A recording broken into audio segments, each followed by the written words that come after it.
Lumaki sa pamilyang konserbatibo at sagado katoliko si Father Stanislao Soria. Our family is actually a family of priests and nuns. It's a very, very religious family.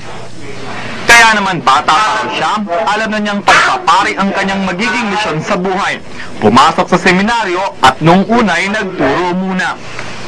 Kasama-sama ako sa community organizing at nagturo ako ng filosofiya at teolohiya sa Adamson. Later on, napunta akong Ateneo.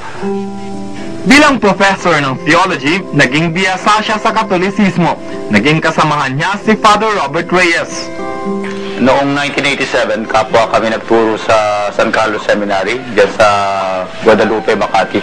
At nagturo siya sa tinatawag na pre-college, yung mga nagtapos ng high school o mga una o pangalawang taon sa kolehiyo na gusto magpare.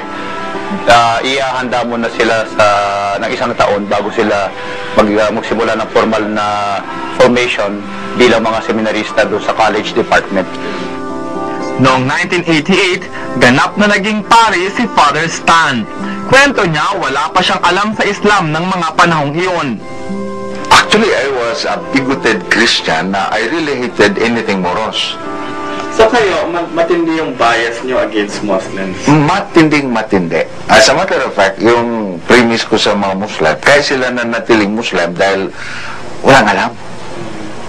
As a matter of fact, negatibo pa dyan ang judgment ko sa Muslim.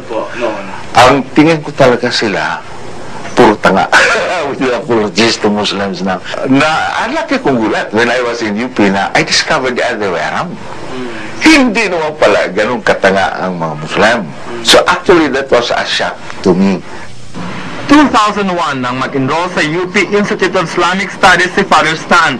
Professor niya noon, si Zulkifli Wadi. I requested him to read more on Islamic thought. Tapos naramdaman ko, unti-unti, nagbabago na yung kanyang pananaw. Kasi nung siguro first, second, third meeting, grabe yung mga remarks niya against Muslim, against Islam. At nang maaral ng maayos sa mga doktrina ng Islam, tuluyan niya ng tinalikuran ang pagiging pari.